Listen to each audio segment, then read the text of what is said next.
Without further ado, I will now introduce Deputy Mayor Charles Renfro to the stage.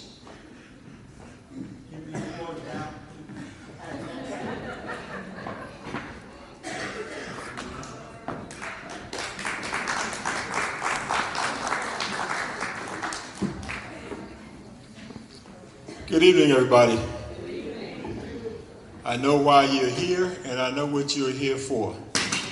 So we're going to make certain that we answer every question that we need to if you have any concerns about the water this evening. As I stated before, I am sure most of you have heard about the water conservation questions and concerns that we have here in the village of Hempstead, but I need to let you know that it's not only Hempstead. Throughout Nassau and Suffolk County, the same questions are being asked. So we are going to put your mind at ease that you don't have any real concerns about safe water. But one of the things that we are concerned about is the usage of water. So we got to be very conservative of how we use water around here for now. And without further ado, let me introduce the mayor and the trustees. Our Mayor, Don Ryan. Trustee Perry Pettis. Trustee Jeff Daniels. Thank you. Mr. Mayor. Thank you.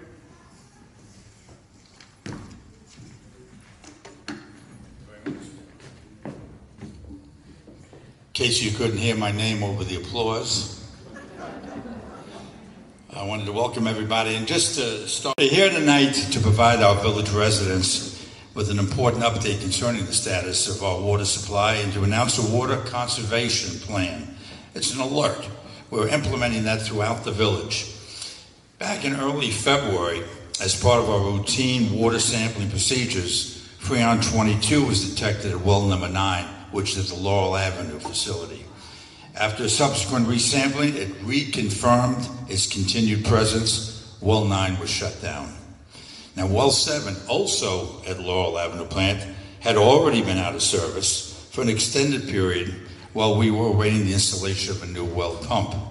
The pump was installed. After sampling of that well at the end of March, it also detected the presence of Freon 22. Well 7 was shut down as well. Freon 22 is a refrigerant. It's assumed to come from air conditioning system, although a specific source has yet been identified.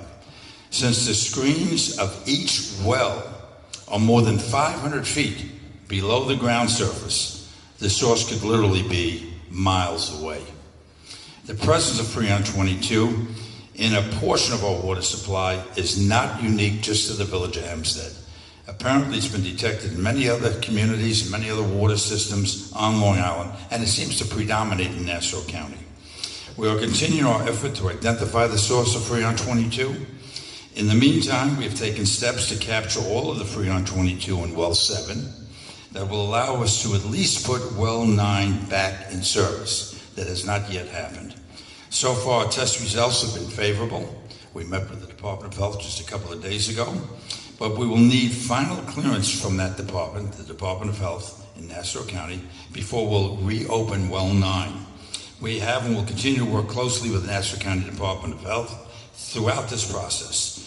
The village's water system has 7 wells at the north end, Briley Park, and at the village at that end, and we have 7 that are fully operational. There's no Freon 22 at the Briley Park wells. Now, I want to emphasize that our water supply is 100% safe.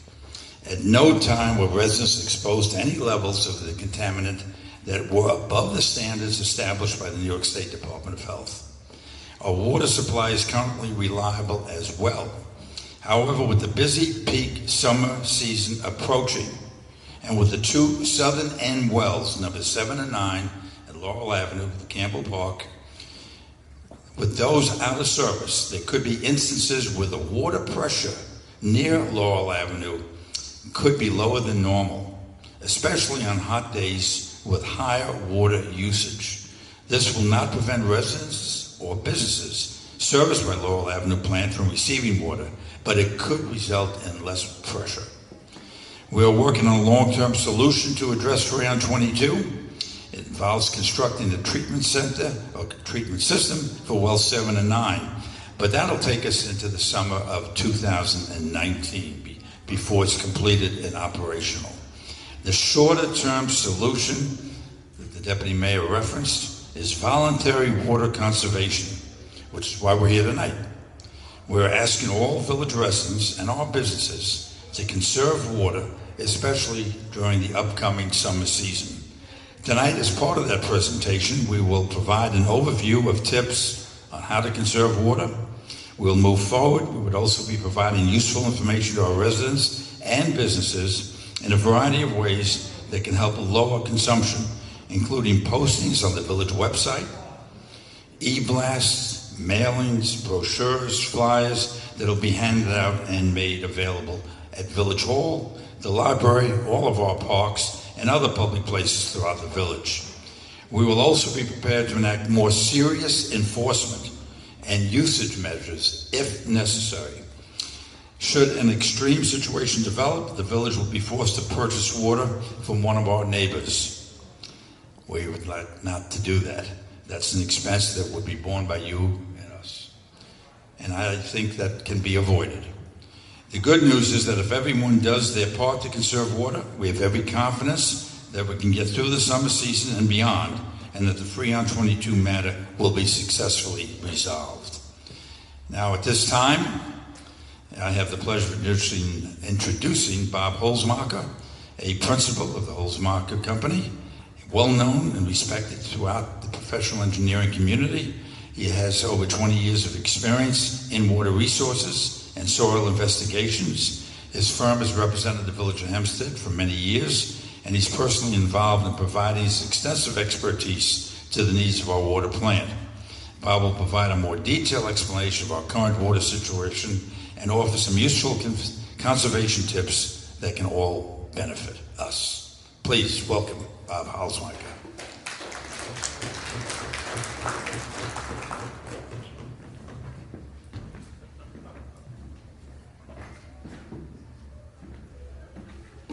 Thank you, Mr. Mayor.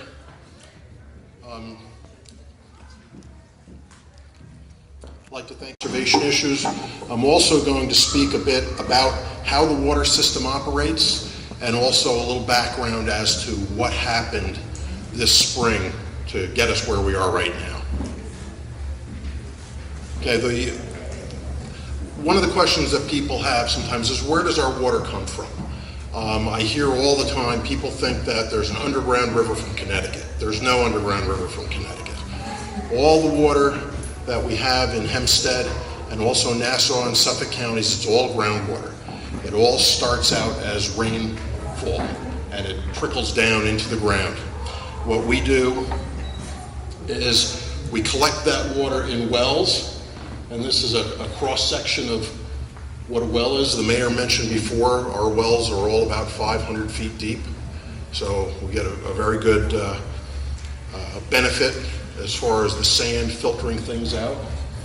And this is just a well pump motor, and this is piping, and there's a lot of different infrastructure that goes into getting the water out of the ground and keeping it clean and delivering it to you at good pressure. Now, mentioning before, in Long Island, traditionally we've been considered to have very good quality water. The water is soft, meaning it doesn't have a lot of minerals in it, which, let's say if anybody has drunk the water in Florida, the water tends to be hard, it has a lot of lime in it, it coats out, it makes problems in your house. So generally, Long Island waters have been considered to be very good. Now, one of the things the sand does, it filters out things like bacteria and viruses, and those were the things that over the millennia have actually killed people and really plagued mankind. But now, one of the things in our modern age, there are a lot of chemicals. Now, if a chemical gets dumped on the ground, and I know you can't see this from the back, but this is just an example of a contaminant getting to the ground. It'll go down into the water, it flows, water is just flowing downhill, it's just like a river, but a lot slower. And if it gets near a well, it can get pulled into that well. Now, The village collects samples routinely. They collect samples not every day, but several days a week, year-round. So I think the total number of analytes, I forget, Mike, but I think it's over 8,000 different things are sampled during the course of the year. One of the things that came up on a routine sample was this chlorodifluoromethane, which is Freon 22. It has a lot of different trade names. It's refrigerant 22. You'll see F22, R22. There's probably a dozen other names for it. It's a very common refrigerant. It's not an issue so much from toxicity. The environmental concern is really more is that it's a greenhouse gas. So our concern from New York State has a blanket policy that you're only allowed a maximum of 5 parts per billion of any volatile chemical. So that's why as soon as that was detected, the well was taken out of service. It was run to the storm drain so we could continue to sample it, and we've continued with that actually for the last couple of months. Now, before we get into some of the water conservation details, I wanted to talk about the plant. Now, the mayor had described this before. We have 2 plants. We have Clinton Street, which is all the way up at the north end of the village, and we have Laurel Avenue, which is down at really the southwest part of the village.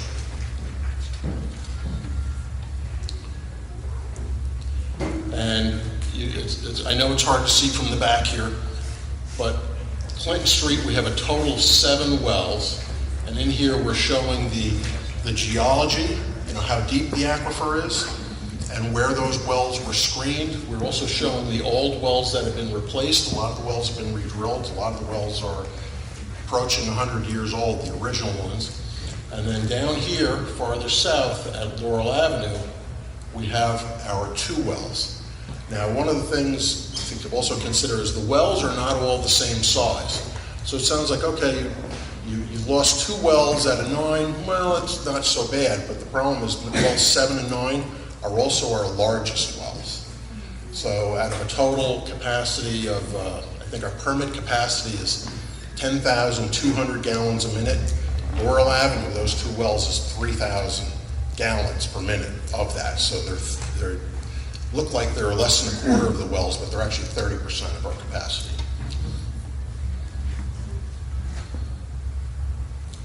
Now, one of the things, as far as people may have noticed, the 2 water plants are really easy to find because they each have a tank that's about 180 feet high on them. So what happens with these tanks, this is a picture of the Clinton Street tank, and the Clinton Street tank is a 500,000 gallons capacity, and the Laurel Avenue tank is a little bit bigger, it's 1,000,000 gallons capacity. And you'll see on some future slides, but the thing that's correlated between the 2 tanks, the overflow elevation, the full point of the tanks, both tanks are at the same elevation. And what happens during the day, especially on a real hot day, the water level in the tank goes up and down. If we put on another well, the water level tends to go up. If people use a lot of water or there's a fire, the water level tends to go down. So we use that tank to regulate the pressure. Now, this one, I apologize, the colors I thought were going to be a little brighter here, but most of the water system you don't see. We have 94 miles of pipes in the ground. And I think you can see the dark colors here. There are pipes from 24-inch diameter, great big ones, all the way down to 4-inch diameter. And the original plan, going back to the 1960s, was that the distribution system was going to have 2 loops. It was going to be sort of a figure 8. So this is the north end loop of larger pipes, and then there was going to be a south end loop, so sort of a figure 8. And the idea was that with those 2 large loops of big diameter pipe, all the water from either water plant could get to pretty much any place in the village without a lot of pipe friction, without a lot of head loss. Now, what happened really related to the Roosevelt Field Mall being built, and about 1970, most of the plans to build out the piping system, and the piping is very expensive because you've got to rebuild the road after you do it. Most of those plans stopped in about 1970. So you can see this section down here in the south, this was never finished. There's a little piece missing here and a little piece missing there. So as a result, we don't have the ability to easily transmit large volumes of water from one end of the village to the other. So one of the things that we did in response to that, again, looking at the two plants, we have a lot of water right now up at Clinton Street, and we don't have the water right now down at Laurel Avenue. So one of the things that was done in a normal year was both wells at Laurel Avenue would run most of the time during the summer. And you'd have, rarely all 7 wells at Clinton Street would run. And that was sort of our fire reserve. If there was a big fire, then all the extra wells at Clinton Street would end up going on.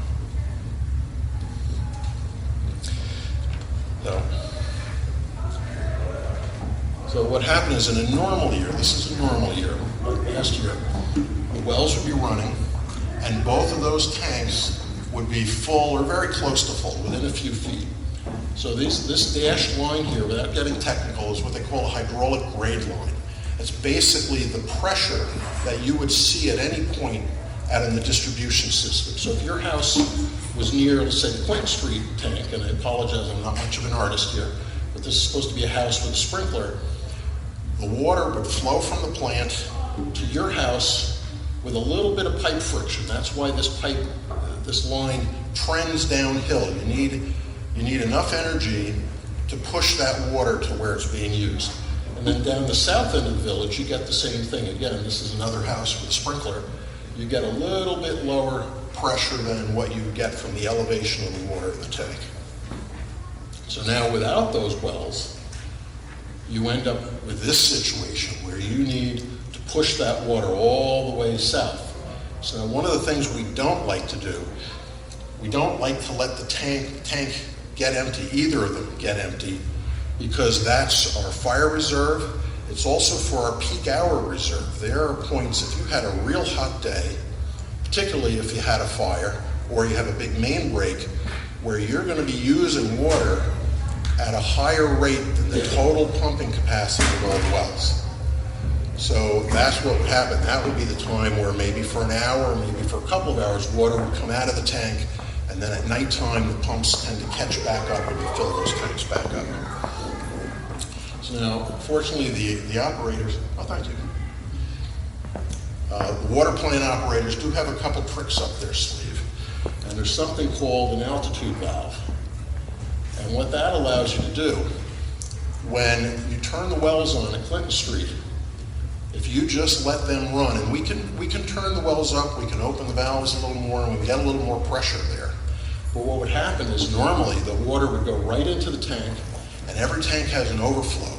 So in a normal situation, this tank here, it would fill up, and then it would just start overflowing, and it would run into the storm drain. So this altitude valve, it's a special valve, and it can sense when the tank is full, and we can also manually force it to close. So this tank fills up, and then we can have that extra pressure, so it'll run more water down south. So I'm just going to back up one or two. So like this is what we normally like to do. Now, without the wells in the south, look at the water level here. It drops a lot, but if with this altitude valve, we can kind of push it up. So we don't get it full, but we get it a lot closer to full. So that's happening right now. And that will be part of our operation during the summer. Now, people might say, well, gee, why don't you just raise this way up enough so that you can fill that tank there? And the reason we really can't do that is because as you raise the pressure on the north end, we have a lot of old pipes, and people have older pipes in their houses. And the higher you make that pressure, you can start to cause other leaks. So we really don't want any big leaks, especially this summer. So there's a practical limit as to what we can do. Right now, we've raised this up anywhere from 20 to 30 feet on a typical day.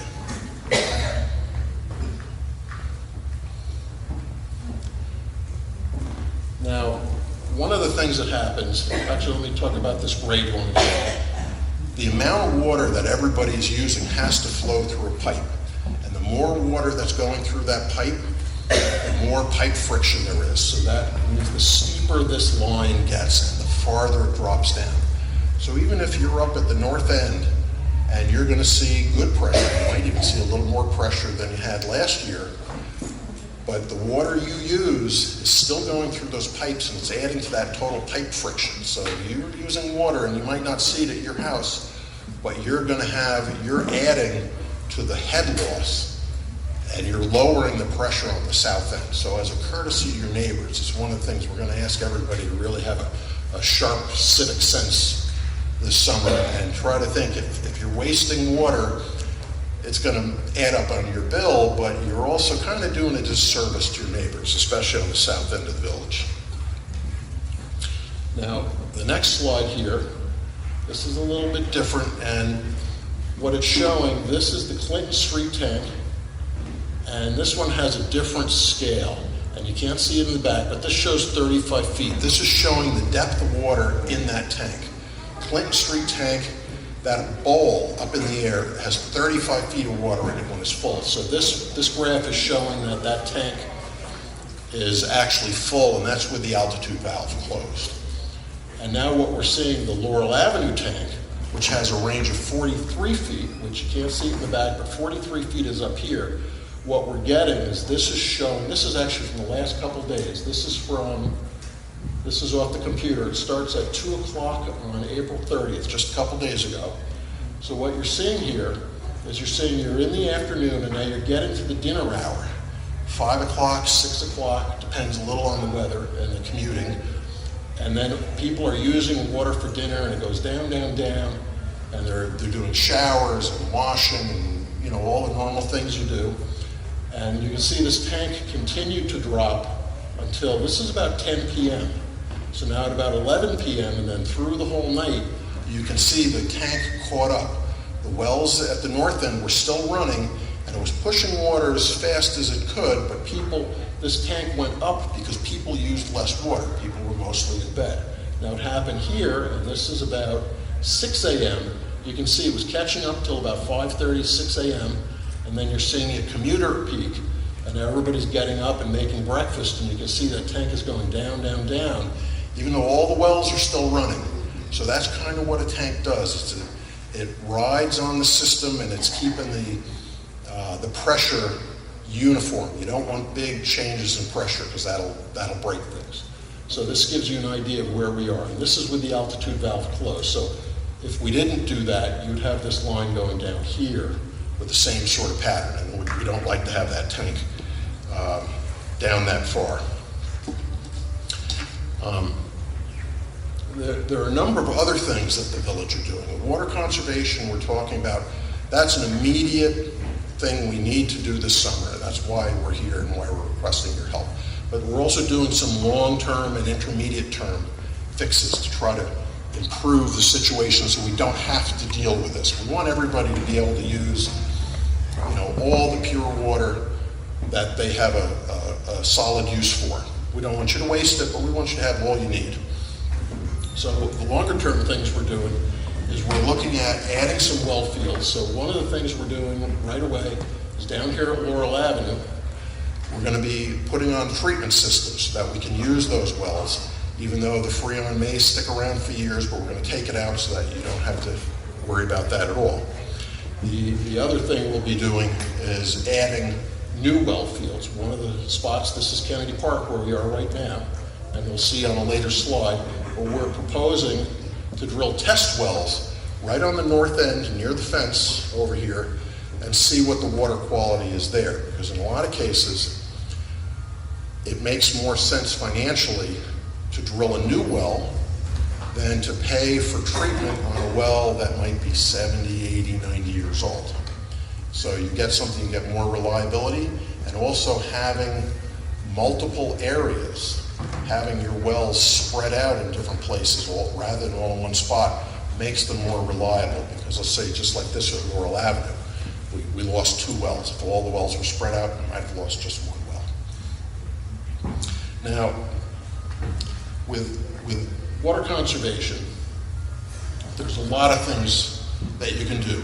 Some of them save a lot of water, some of them save a little water.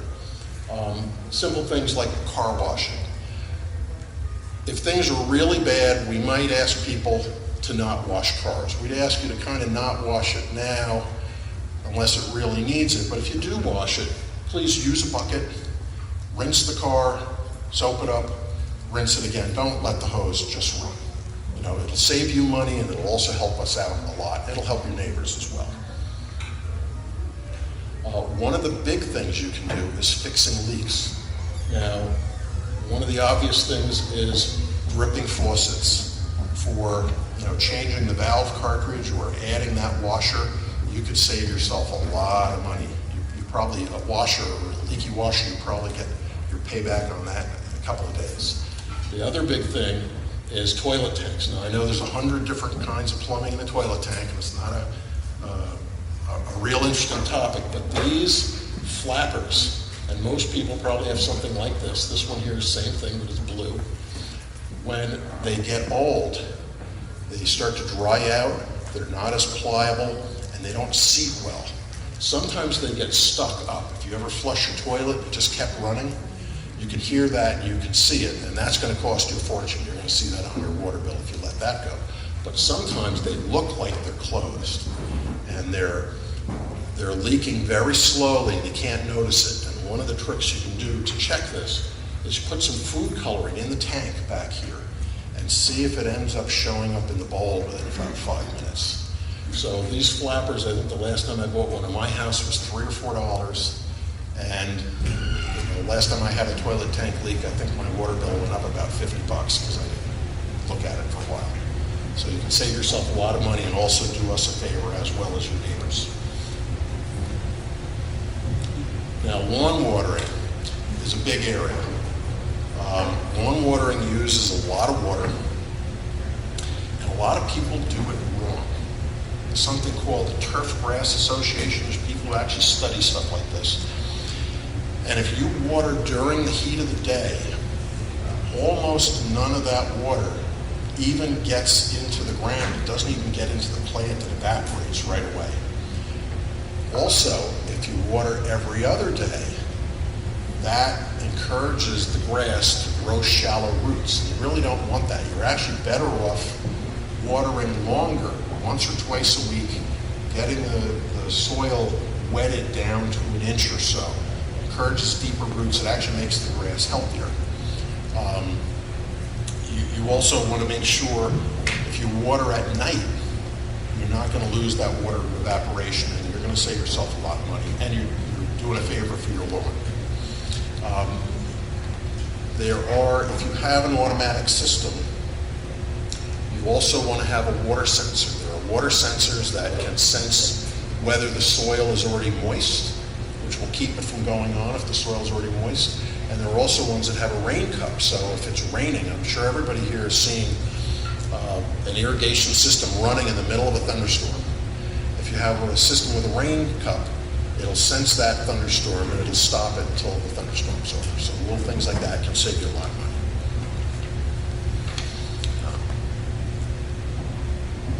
Now on swimming pools, we don't want to be the Grinch.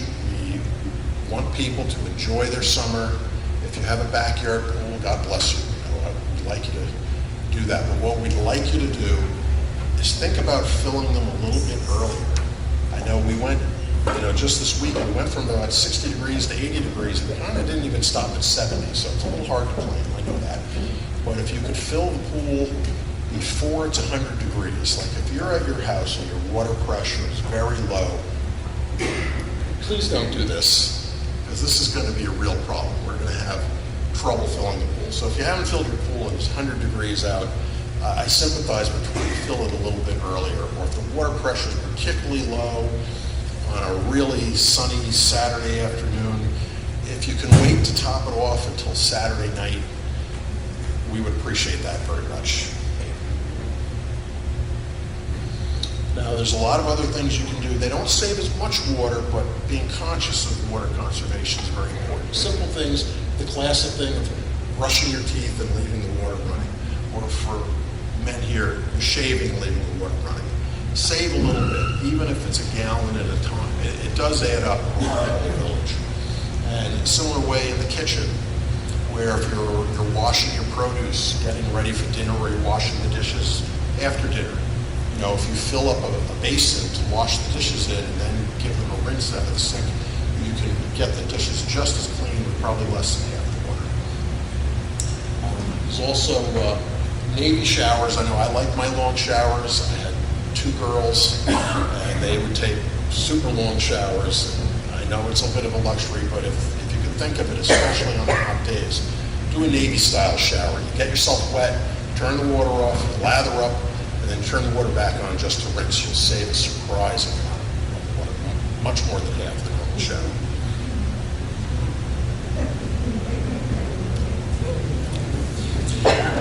These are just some of the water conservation tips. There's many, many bits of information online. There's many different variations on these things of ways you can save water if you're buying new appliances. They have a lot of offerings of very highly efficient washers, dishwashers, things like that. Please look at those. We also do have some literature in the back. We'd ask you to look at that and please take it home, because you'll save yourself money. You'll save the village money, particularly if we don't have to open our interconnections to other districts. And you'll be doing your neighbors a favor by supporting their, or helping them to have better pressure than they would otherwise see this summer. There's also a number of things. The Nassau County has its own sprinkling ordinance and has water sprinkling ordinances. You know, you are required to comply with those. We're trying to do this on a voluntary basis. If things go really badly, we might have to prohibit the filling of pools and things like that in the Washington parks, but we really don't want to get there. We're asking everybody to cooperate so we can do it on a voluntary basis.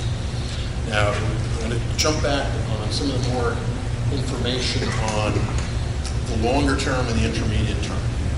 One of the things, this is a map of Laurel Avenue, and well 7 is at the north end, well 9 is at the south end.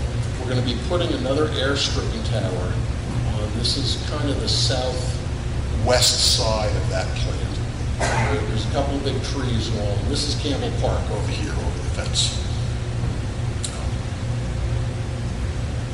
So what this is going to consist of, it's going to have a tall stainless steel tower. And this picture is cut off, but I'll show you in the next picture. It's going to have a filtered air blower. It actually takes air, blows it into the water, and that gets all the volatile chemicals out. And then the treated water goes into a clear well, and there's booster pumps, and there's going to be a small new building that houses the booster pumps, the electrical equipment, controls, things such as that. Now, these are pictures of the 2 air stripping towers up at Clinton Street, and they have the same idea. They're aerating the water, they're taking out any volatile chemical. Freon 22 is a very volatile chemical. It really doesn't want to be in the water, so it's very easy to strip out. There's other solvents that have been used really in industrial uses, probably related to manufacturing during World War II, and we see those in many areas in Nassau County. So this new treatment down at Laurel Avenue is going to address the Freon 22. It's the only thing we've ever seen show up at that plant.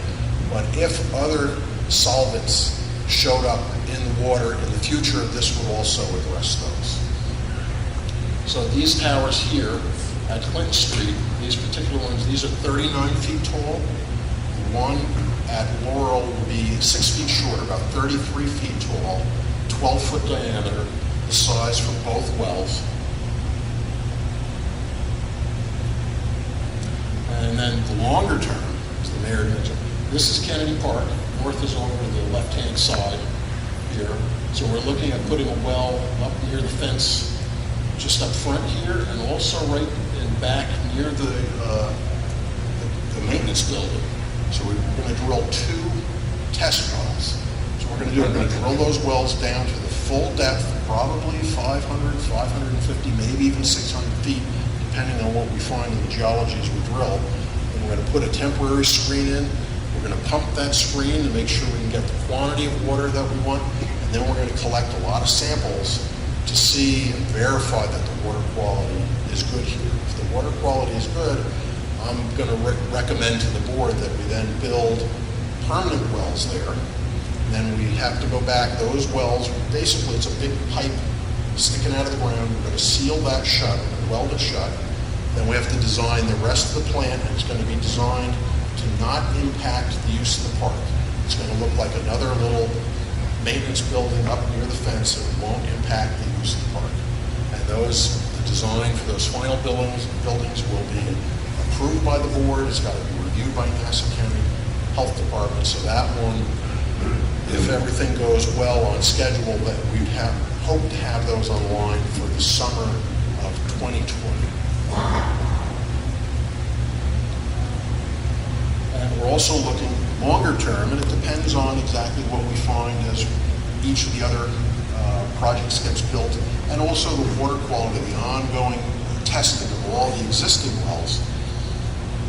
We are also looking at a location that's on the west side of Peninsula Boulevard, right at the south end of the high school property.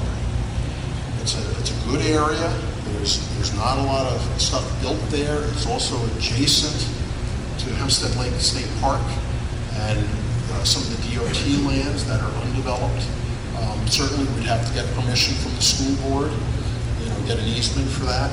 But that would be potentially the fourth plant site, the fourth well site. And what that does is it allows us to, again, get some more of our eggs out of those two baskets. And in a plan view, this would be looking from a satellite or an airplane, the area, the water that well is going to capture is in this parabolic shape. Now, one of the things, it's almost like a river flowing downstream, but the groundwater is going much, much, much slower. So if well 9 ran forever at a steady state, all the water going into it would be captured from this area. Now, one of the things that happens, and there's another little trick that the water operators have up their sleeve, when you run 2 wells, you don't just get a parabola, you get a parabola, so this would be for well 7. It's going to capture that. And right now, well 7 is running to the storm drain. It's got the Freon 22 in it, so we're not using it for the water supply. It's running to the storm drain. But what happens is when you're running well 7, it's capturing the water from this area. What it does is it forces well 9. Instead of well 9 pulling the water from more or less due north, well 9 is now pulling the water from more of the east and the west. So by running the 2 wells together, this is very typical what we do in groundwater remediation systems. We're trying to capture. So what has happened so far, and we only have not even a full week's worth of sampling, but the numbers, the Freon 22 and well 9 dropped well down. The first sample after we got well 7 running for a while, I think Mike was at 1.3 or 1.4 parts per billion. So the numbers are going down nicely on well 9. We're going to be taking more samples for the next week or 2. We've been in communication. We've had meetings with Nassau County Department of Health. And the hope is, and so far it's working, the hope is that well 9 will go clean, and then we'll be able to use it again for a potable water supply, which will help the situation very much. And we're going to continue, if you're driving down by Laurel Avenue and you see well 7 running to waste, it's a big pipe sticking out of the ground and water coming out. There might be a little water in the gutter of the street for the storm drain. We know we're wasting electricity, but we're trying to use well 7 to protect well 9. So with that, give me a little bit of the tactical approach of what we're trying to do. And there are, a lot of things that you can do, and we really do appreciate you coming out tonight. But a little cooperation here, it'll save you money, it'll save the village money, and it'll really help your neighbors out. And with that, I'd like to turn this back over to Deputy Mayor Renfro.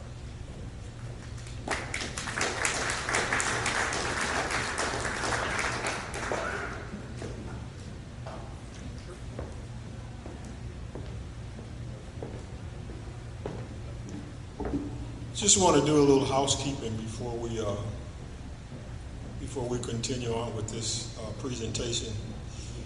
We had Trustee Lamont Johnson to come in. Wants to come up and join us, please? Mr. Lamont Johnson. Thank you, sir.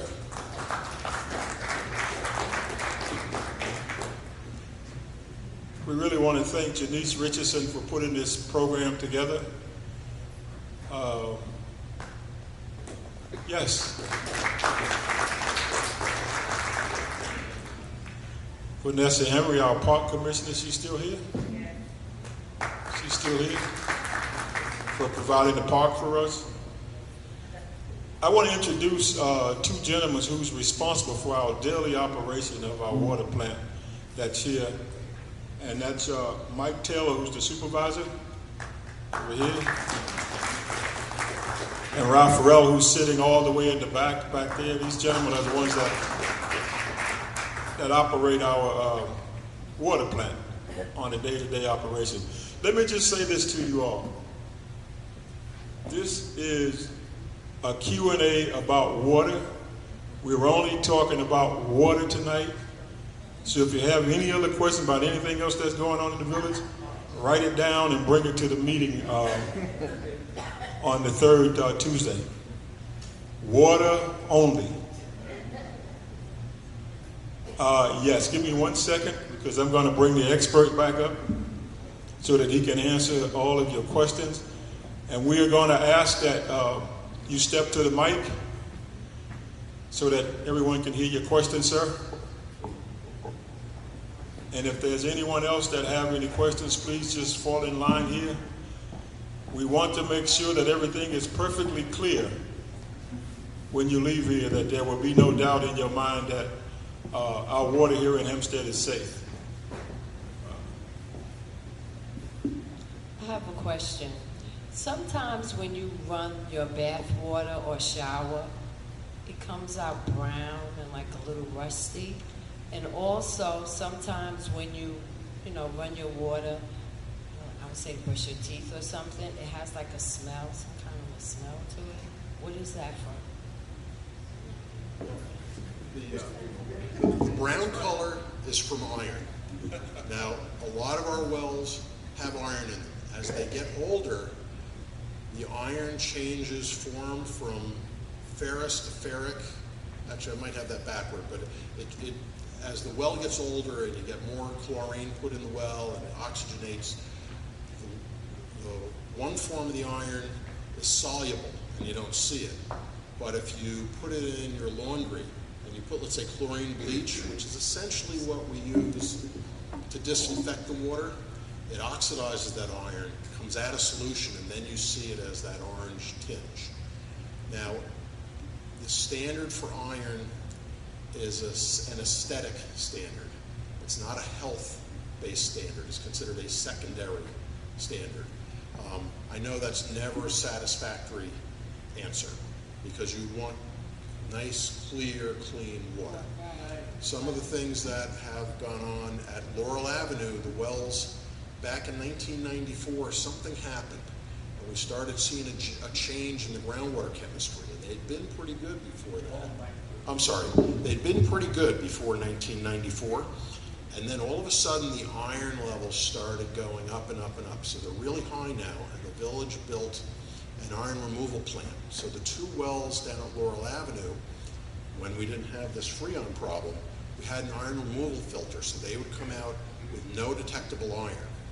Now, one of the things that's happened is over the years, as we have old pipes, and most of the pipes are unlined cast iron, so over the years, it forms rust.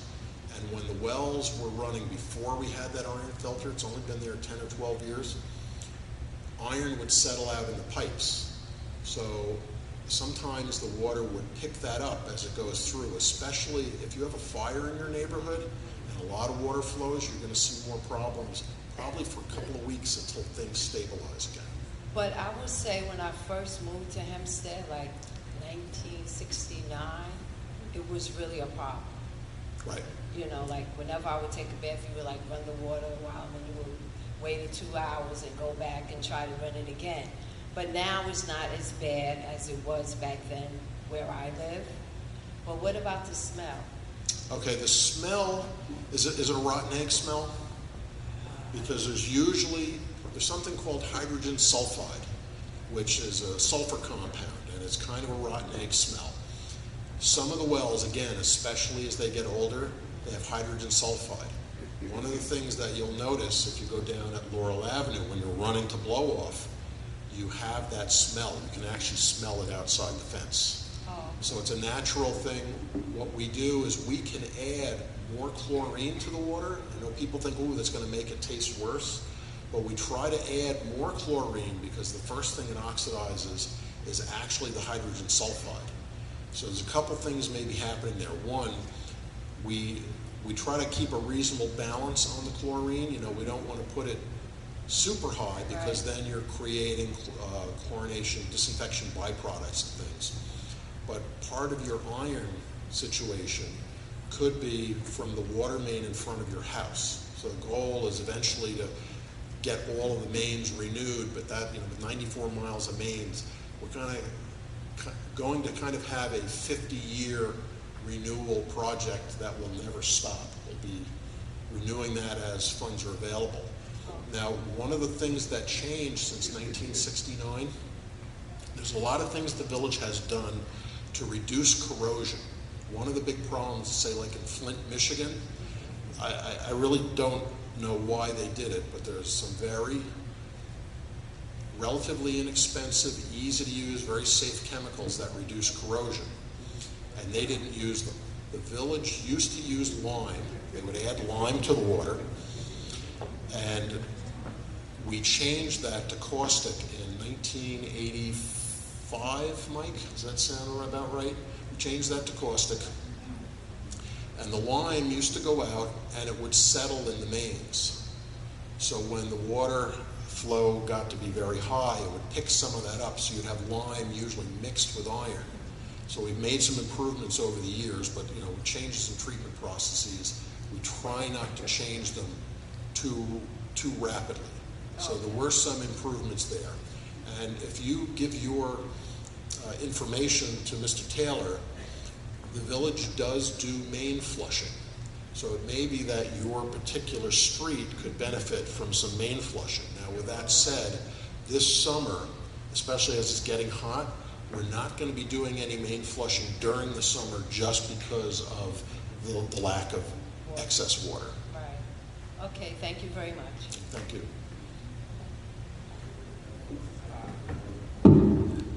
Good evening. My name is Nino Perdomo. My question is we talk about water conservation. We are about in the village about 50,000 plus people out here. I don't know how many we are here. How are we going to bring this information to the remainder of the population? I mean, that's for the village. I mean, I appreciate the information that you're giving us, but I know that's going to remain here. So how are we going to reach to the other population? So we have a really policy of water conservation. Because it's beautiful what you're saying. I appreciate your knowledge and all your expertise. But I know how are we going to reach the information to the people? Right. That's for the village, basically. That's for the village. No, that's an excellent question, and it really relates to communications. Yeah. So the people in this room are obviously very interested, and you took your time and your trouble to come out here to learn about this. Now, there's a number of things that the village is doing. There's something called an annual water quality report. That's going to be mailed very soon. There's also a reverse 911 system where we're going to ask people to send the village their phone number so that as we have particular information, if there's any type of emergency or change, or if there was a restriction on this, we're going to be phoning people directly. There also will be potential radio and TV advertising. But perhaps Janice, could you possibly speak to some of this?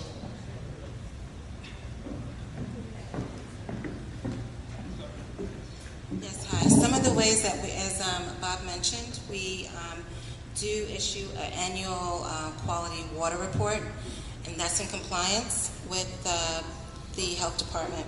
What we also going to be doing is having information available, as Mayor mentioned earlier, via the village website, through e-blasts, through mailings, through brochures. Different ways. We have to find different means to approach. This is what you're telling me.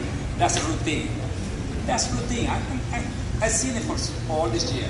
So why we not approach the school districts? Why not we give this information to the school district? Why don't we do apps, mobile system, where the children that 2, 3, or 4 years old, that's the one that wasting more water, you can bring that information. Not that you are expected, because people, trust me, you're gonna talk and some people's gonna fall asleep because there's so much information. But just a small information for the community.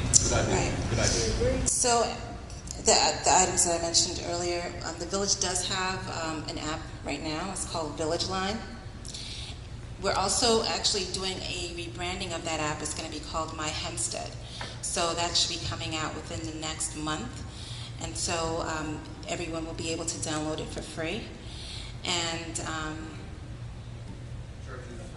yeah, so we get the information out through churches, also through the school district. We work closely with the parent liaison with the school district with regards to getting the word out to parents and students. Remember, our communities speak different language over here. Yes. Polish, Spanish, Asian, Muslim, and all of that. Yeah. Just have to keep it in mind. Well, thank you for bringing that up. Our website, with that in mind, we did a redesign of our website just last year or the year before. And our website is now viewable in over 80 languages. So at the top right corner of the website, you could view all the content on the website will be accessible in over 80 languages. Thank you. Okay. That was a good question he had. Going back to the Freon, all right? Excuse me if I'm being a little ignorant here. Did you guys speak on the amount, the levels of Freon and other contaminants that are in the water, and is it safe for us? Is the system, filtering system, and if it's consumed, what do we do about it? Okay. For anybody who couldn't hear, it's talking about the Freon itself. Now, New York State, I know I'm a little boring, the other gentleman was completely right, but New York State has a policy where in the 1970s, the late 1970s, they started discovering volatile organic contaminants, mostly solvents, and this was in Bethpage at the Rumman site. So what New York State did is they immediately put in a policy that the most you could have of anything was 50 parts per billion. And the reason was, and I have to apologize, I'm going to digress a little bit because I'm a water supply engineer. My father was a water supply engineer. My grandfather was a water supply engineer. Trying to say you're long-winded? It's been long-winded, yes. So I've seen a lot of this right from the beginning. So when they first started testing for this, it was actually experimental. There weren't any standard methods for it. So when you first saw those samples in the late 1970s, sometimes the best they could get down to was 200 parts per billion. Other times it'd be 100 parts per billion. In layman terms, is it safe to drink right now? Yes, it is. Yes, it is. I'm trying to get I apologize. Okay. Yeah, see, one of the things, this is why we do the routine testing. Okay. As soon as it was seen, the laboratory knows what the numbers are. Okay. The 5 parts is a blanket number that New York State picked just as a number. At the time they picked 5 was as low as they could detect. Okay. So it was kind of a policy of non-detect.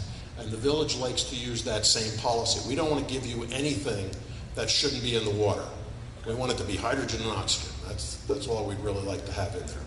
Okay, I got one other question, then I'll get off the mic.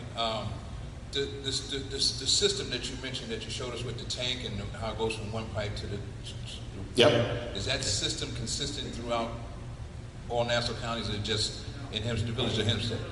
No, the village has one, what we call it a distribution zone, so the entire village is hooked up to both of those tanks. All of the pipes are connected to each other. And each water district in Nassau County, and I think there's 38 water districts, they all have at least one pressure zone. So in Nassau County, I would venture to say there's probably 50 or 60 different pressure zones that are isolated by closed valves. Okay. All right, thank you. Yes, good evening. I've seen the fire department go around and open up the Johnny pumps, and that same water is the same water that comes in our house, right? Yes. Okay, so why would they have to run it for half an hour to clear it up? Okay, one of the things that happens when the fire department is using the water, or when DPW is flushing the mains, we're opening those and trying to flow the water faster than normal, because any sediment that's sitting in the bottom of the main and any rust chips that have developed in old unlined mains, we want to pick those up. We want to flush them out the fire hydrant. So after we do flushing, sometimes you'll see at the fire hydrant, you'll see a pile of rust chips. So we're trying to get that out. Now the negative is, once you stir up all that water and you've stirred everything in the mains, it's going to take a while for that to settle back out. So usually what you do is you do the flushing, you turn it all the way up, even for 30 seconds, and then you turn it back down. So you've moved all the big things, and now you're trying to wash out all the small things and let it settle back down. The normal velocity in the main outside of flushing or fire is much, much lower. So you're saying 30 seconds. I've seen them do it for half an hour with the Johnny pump. Oh, no, I'm saying that you start out at full flow. You open the fire hydrant all the way up, sometimes for just 30 seconds. You get that highest velocity, you kind of pick everything up in the water, and then you're going to flush it out. And that can certainly take a half an hour or more. Okay, now I understand the Freon affects the atmosphere. Yes. So you're saying after it does that, then it comes back down in the ground? No, actually, the fate of the Freon, and it was concerned not so much as a greenhouse gas, but as a something as an ozone depleting chemical. The Freon, as it moves into the higher atmosphere, it will eventually break down from sunlight. But the problem is, as it takes a long time to break down, it's breaking down a lot of ozone molecules. So that's why they prohibited the Freon 22, I think was prohibited by the Montreal Accord, which went into effect in 2004. So it was a very good refrigerant. All the air conditioning guys I know really liked this Freon 22. It worked well, but it was an ozone depleting chemical. So they first started where you couldn't, I think the rule was that you couldn't manufacture equipment that needed the Freon 22 after 2004, but you were still allowed to recover it from old units and use it to recharge other air conditioners. And it's gradually phased out, and I think the final thing where you're not even allowed to sell it at all hasn't even happened yet. That may be in the next couple of years, but I don't know all the dates. Now you were saying the piping in Hempstead. How old is the piping in Hempstead? I don't know the exact number, but there's a lot of very old pipes. Hempstead was probably, right now, I would say Hempstead is the urban center of Nassau County. It was a city when most of the area around it was just farm fields. So you have a very old water system. You also have a very old sewer system. One of the things you actually have a benefit from that sewer system, and that your groundwater quality is much better than most of Nassau County for nitrates, because the nitrates come from cesspools. You've had a sewer system for 100 years. Hempstead, I think, is the only Nassau County supplier I know of that typically has no detectable nitrates. So being early, there's a negative because you're going to have to replace all of that equipment on an ongoing basis. But having that infrastructure, it does have value and use, but we do need to spend money on all of those things that you don't see. That's always the challenge. That usually you don't fix it until it breaks. Right, I see. So would you say that all the piping underground is the same, or there's different piping and different thickness and stuff like that? Oh, there's many different types.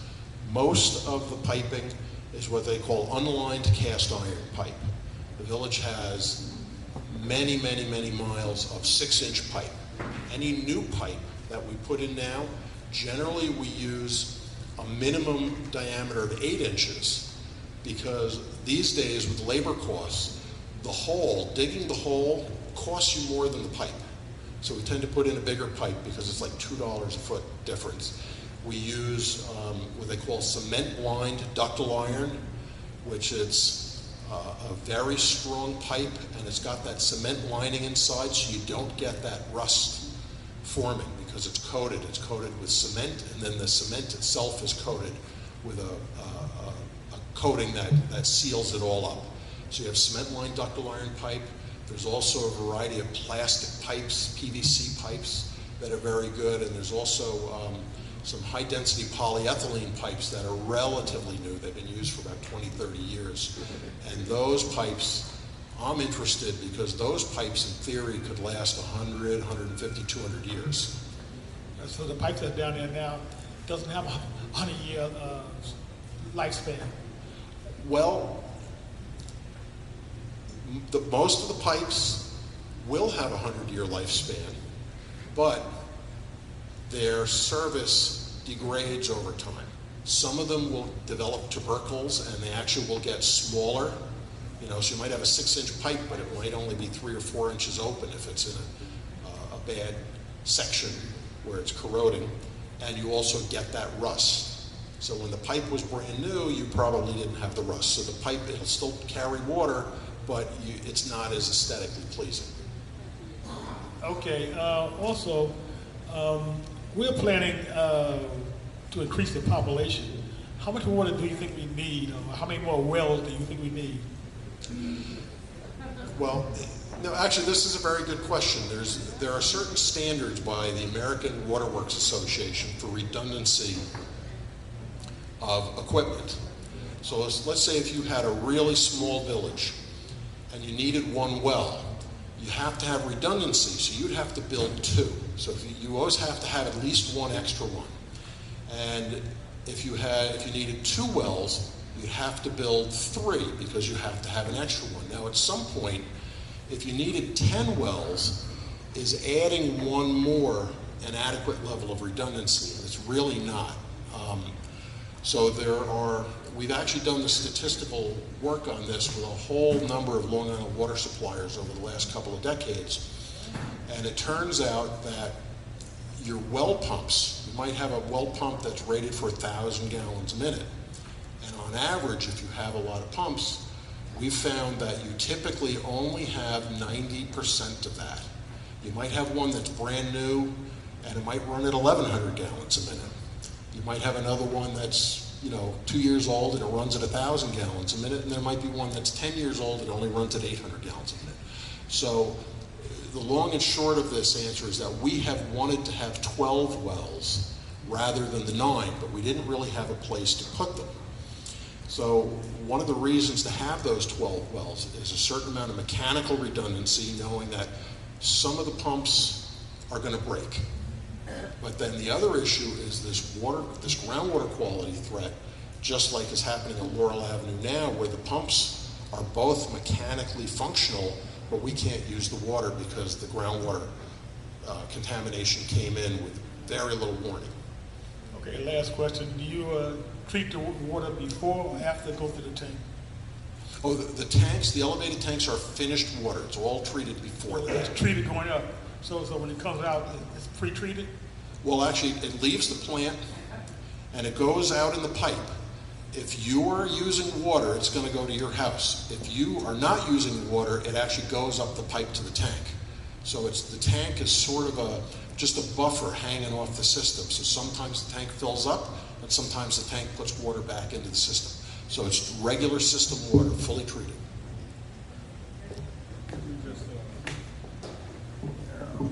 Mr. Lucas? Yes, sir. I just want to put this in layman terms for you. I'm listening. You're listening? The pipes that we use to pump water from place to place is just like the veins in your body. So when it clog up, the doctor give you cholesterol or something to get that plaque out. Well, it's the same thing with the iron that's in the pipes. So what happens is that when you have a 6-inch main or a 12-inch main, and you've had them in the ground for as long as we've had them, there are going to be some cloggage in there, some clogs in there. So you're going to have something. If you don't clear it out soon, then what happens is you're going to have to replace it, like the doctor have to replace the vein in your body. So it simply works the same way. But don't you ask all the questions? I understand. Each one of the people here who has a home, in every one of their bathroom tanks, there's some sort of silk. You know what I mean? So I'm trying to figure out where that silk comes from. It happens after a while. See, I was lucky when I grew up. I had a spring and I had a well. We didn't have any pressure. I'm sorry, go ahead. I also had a telephone, and when I picked up the telephone, a nice lady said, "Number, please." All right, I assume that the water that you are describing and the pipes that you're describing, you are not building and maintaining the pipe that goes from that into my house or into the church or into the school. Everybody has water coming in from all of those pipes. Presumably somebody is checking, or we're supposed to be checking. Are we supposed to be doing something about whatever the heck it is that's getting the water from you to me? Okay, the first thing, there are water mains out in the street, and the village operates and maintains those. Yeah. And then the water mains get tapped, usually with a copper pipe, and that's your water service line into the house. So the village, if something is the matter with that pipe, it ain't my problem, it's theirs. Depends where it is.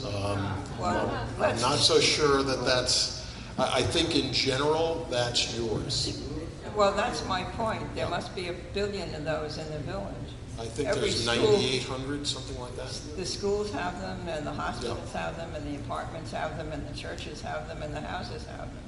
All of those pipes are the problem of whoever is getting the water, not the village. So if I got a problem with the water actually coming under my front lawn to my house, if there's a problem with it, it's my problem. Generally. It depends on the That's not really particulars. what I wanted to hear. Sorry. My Sorry. other I mean, you could question- speak to DPW. I mean, if there's a Yeah, I don't particular wanna know. situation, I don't know if the board would consider if you're on a very busy road. I know sometimes the water suppliers will. The other question I have, and one of the things that we're obsessed with is lawns. It's the way we prove that we're suburban. And so we have to have green lawn, and we don't have a goat to eat on it, so we have to just grow grass. My question is, would it be better if we, instead of grass, we did like little rose bushes or flowering plants? Would that use less water? And we could still look suburban. Yeah, there's actually something called Xeriscape, and Cornell Cooperative Extension has tremendous amount of information. So there are things where you can basically landscape with rocks and cactus if you want to go crazy. Certain plants use a lot of water, certain plants use a little water. So there are a lot of choices to So use why less don't you, water. in one of these great things that you're going to send out and tell us what they are. And then we can- I think we can do that. There's a lot of information we can provide links to. I don't already know. told me that the pipe is my fault, so now I want something else. For the Well, it's not your fault, it's your problem. But, you know, one of the things I didn't mention, maybe if all the wives could close their ears, I got my wife conned with this. If you water less, you can skip cutting the grass every other week. So that's a big advantage too. I came in a little later, but I was wondering, when did you find out about this R22 in our water? I believe the routine sample was collected on February 6th Of this year? of this year. Okay, and the report that was said that the community is supposed to get, has that gone out yet? Or did it go out so that we would know that we have? That one didn't go out yet, and that's the annual water quality report, the AWQR, and that's for calendar year 2017. So I believe, I don't know if Janice has that, I think that has gone to the printer but not yet been mailed. I may be wrong on that. Oh, it's already been mailed. So the So people, the- so the community will know that we had the level based on the information that we got tonight. The community will know that we have these levels in our water. Okay, that report is for calendar year 2017. The detection was in February 2018, which is one of the reasons we're having these meetings now. So you'll read about that in the annual water quality report Next year. next year. It's unfortunate, but it's a delay. That's why we can't wait for that. Okay, so the other thing I wanted to mention also is that you talk about conservation in the community, and the elephant in the room or whatever it is that we have a lot of illegal housing in Hempstead, and the water usage and apartments and things of that nature are using more water, and they're not paying. They're not property owners, or the property owner is not there, is either absentee landlord, however the case may be. Whatever that is something, and it may not be water per se, but it has a lot to do with when you start talking about homeowners being conservative about water, and then you have 5 families living inside of one house. They're using more water just by mathematics. Just simple mathematics, and we still need to address that in Hempstead so that Hempstead is not using water, since we have one well down that's been used, that's two wells down of because of contamination. There's something that needs to be addressed there, and it's not just the homeowners not having roses instead of grass, and there are very few in-ground pools in Hempstead, aside from the park. It's just not, we keep pushing the can down the road, and it's something that we need to address here in Hempstead. Every person here, I was looking at online, this R22 has side effects of depressant. To a poor community, a side effect of depressant is not a good thing to have. Right. When you have a bunch of people who are just living marginalized, you have a big problem. Right. So this is something that's going on. It doesn't have anything to do with your technical water, but it has something to do with the water because it's in the water. Right. One of the things just to be aware of, I know I looked at Wikipedia and downloaded, there's any number of discussions on this.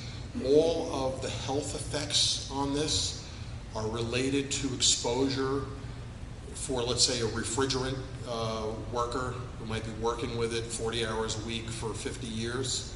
So the depressant, it's a nervous system suppressor, but that's at very, very, very high concentration. So if that gives you any comfort, one of the problems they had with the R22 was kids would huff it.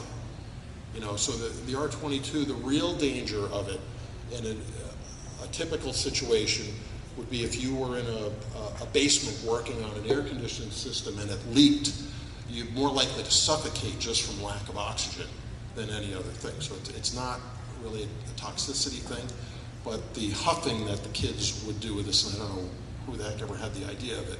They breathe it in, you get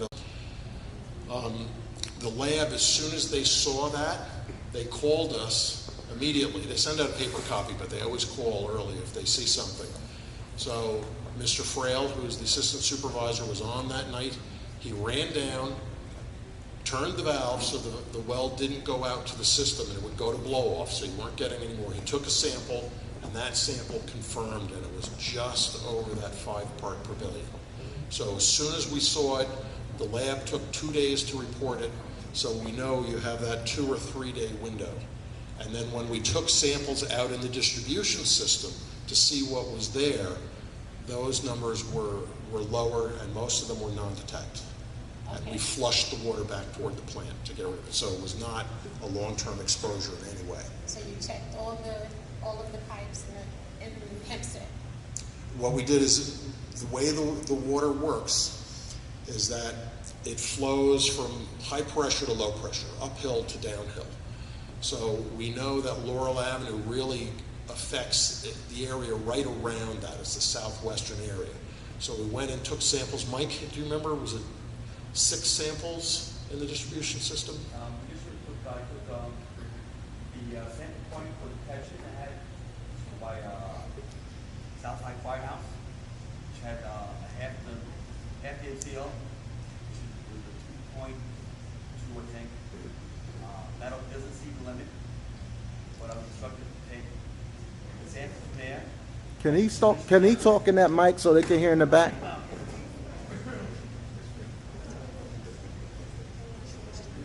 Once we had a detection of that freon that came from that well, immediately the health department instructed me, and we took initial action of sampling right away, the next day. We took a sample with the well blown off into the system, a second one, I think actually a third one, to see what the levels were. We took 3 random ones in the system. 1 upstream, 1 downstream, and 1 random. The upstream, which was by Peninsula Boulevard, with no detection. Random was by, I believe, by Tuesday Avenue, no detection. Downstream south of that, which is the firehouse, which is about 3 or 4 blocks away, I had a detection. The detection was 2.2 or 2.3, I don't know exactly what the number was. But that was less than half of what the limits were for that, which was a 5. Went back at the results. Health department contacted me again. I contacted them, we talked back and forth. What happens, we went out there, we flushed that weekend. We flushed, this happened, I think, on Thursday, Ralph? I think it was, the first detection was on Thursday. First report was on Thursday. By Saturday, I was taking a second set of samples in the system, which we total, let me see, 3, 4, 5, 6 samples. The second sample sets were from the firehouse that had the detection, 1 upstream, 1 downstream. And that second set, which was probably 3, 4 days later, no detection. I don't know, maybe I missed something. But you said you detected it in February and you checked it last week. No. The wells are running to the storm drain. Because you just said last week. I'm sorry, I'm mistaken. Oh, okay. Yeah, we're still running the wells, but they're not going to the system. They're going to My the storm mistake, I'm drain. sorry. This happened in February. A couple of months. Since February, the well has been out of service, which means it's in blow-off, being tested, and getting monitored. So that's the reason why the water is like a lake around there that there's. What happens, that drain doesn't, can't control the capacity of water flowing into it. With both wells running, it's able to hold, the drain is able to control and hold the flow of water with 1 well running, which is 7 well, which is going to be constant. We use it as what they call a remediation well. Because the levels at 9 have, since we had that well on, has dropped down drastically. In other words, we're hoping that eventually there will be no detection at 9, and the health department needs to put back to service. So we still have an issue. Now, we not only have the freon issue, but you also have these corroded pipes that are now, you're doing this flushing. So we have another issue that's going on at the same time. Am I correct in saying? We're not flushing this year. You're not flushing. No. Did you just say you were flushing? No, yeah, I went for the test. I flushed the system out in February. For precaution area where the fact that the health department requested me to flush that area out, and I did. I see them rushing you, and I understand, but I live in Hempstead, lived in here in Hempstead all of my life, and I just want to know. No, not really rushing you. I just want to clear up a couple of things. You are thinking now that you are drinking Freon at home, correct? I'm thinking that it's still somewhere. No. That's in not the that. water. No, that's not the case. Okay. This happened in February. Okay, and then also while we were talking, I did also hear someone mention about the corrosion in the pipe. I said that corrosion in the pipe problem. He mentioned it. Yeah, he mentioned he broke it down. The fact that the pipes are old, Yes. And that there is corrosion because of the iron pipes. He did mention that, right? He did. So let me. It's an 8-inch. I'm Right, listening. you're absolutely correct. But they have this thing that they call that dialysis machine where you have to do your blood and stuff. You heard about that, right? How they pump it out and put it back. So before that gets to us, it's already clean. It's already clean. No one is drinking Freon. Last year, 60 Minutes had a program on, I guess most of you all did not see, that public water is safer than bottled water. You should see where they're getting some of this water from that we're drinking. So I assure you that with the mayor and the trustees and all the experts that we have here, we're not going to, we all live in Hempstead. We're not going to put ourselves at risk, and we're not going to put this community at risk when it comes to water. Okay. I notice a lot of corrosion. I've just noticed it in my neighborhood. I've noticed that the water coming from the sink and the shower has the corrosion. I noticed that it's been happening more often. There is no flushing of the giant pumps or any of those things. That's not happening. So I just wanted to know, since that's happening, it's in your bath, it's in your shower, it's in your cooking water, I just want to be sure that that water is safe.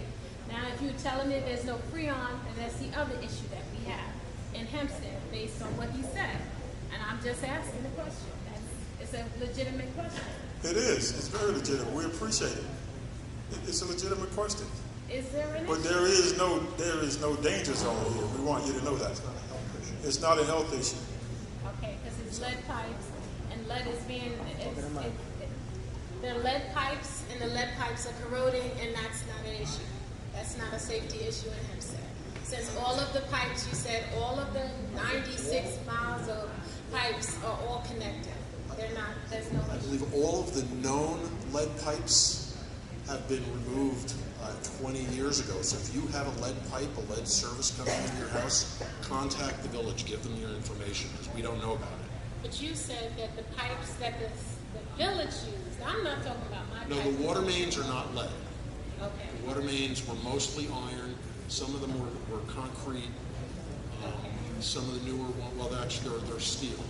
That was my Steel and question. iron, yeah. Thank you. One of the things you might try, the iron settles out more quickly in your hot water heater. If you're seeing things in your bathtub that you're not seeing, let's say, in the cold water, flush your water heater. You should really do that like once a year. If you get a little piece of hose to a slop sink, flush that out, because you're going to get sediment in the hot water heater much faster than anywhere else. So that could help your problem a little bit. Okay. Thank you. We're not answering your question, Alan. I'm sorry, my question. I'm questioning the pipes that are being put in the streets right now. What is that? That water or is that gas? What is that for? Sewer. Okay, that's all I want. That's all you got? That's all you got? Get back up in that question. A lot of sense. You just have to know how to relate to what you're talking about. Well, that don't make sense? No, I'm not talking to you. You stick with the dialysis. My point about the Freon is that the Freon has been changed to levels throughout the years, which is safe for the ozone layer. But my point to you is, out of all the years, I know that it's been before our time, probably when it was being used, because like you stated, it was using mass, like water flow, big pipes, now they're smaller pipes for better pressure. But my point to you is, what is being used in substitute of the Freon to solve that problem? There are a number of other compounds, and this is not an area of expertise for me, so you can Google it. But Freon is most like let's say water chills, things don't freeze, right? Right. Well, what is what they call a chlorofluorocarbon? Right. Mm-hmm. A carbon with chlorine and fluorine atoms on it. And they're really good refrigerants, but they cause a problem for the ozone layer. So there are newer refrigerants that are not CFCs, not chlorofluorocarbons. Do you know offhand what it's called? I don't. Okay. You could probably Google a better answer than I could give you. But I'm led to believe that the newer ones are not as good as the old ones. So that was kind of a motivation for guys to cheat and try to I'm use going to the get to this point quick because I know it's been a long time, yakety yak. But I noticed in the city, throughout the pipes themselves, instead of like dismantling or taking it apart, you mentioned something about the new PCV pipe. It's like a blackish pipe. Yep. All right. They've been passing through the original existing pipes. Yep. Which is less of a problem. Right. As now, you said, in order to rip out. Yeah, you're talking about something called pipe bursting. Yeah, yeah. So what they'll do is you'll take an old line of pipe, right, and they can pull in a. Withstands the weather better. And it's like a big steel. It's like a torpedo, and it's got cutters on it, and they pull a plastic pipe behind it, and they can replace it right in place. You still have to dig up to replace all the services. But let's say if you're in Manhattan, where opening up that street just costs an arm and a leg, it's actually cheaper to do that. What we've seen on bids in Nassau and Suffolk counties, unless you're on a really, really busy road, it's actually cheaper to dig up, if it's a side street, it's cheaper to dig it up, put a brand new pipe in, and repave that part of the street. But it is still an option. You've been good, man. I used to everything you were talking about. All right, that was it. Thank you. I don't want to hold up the time.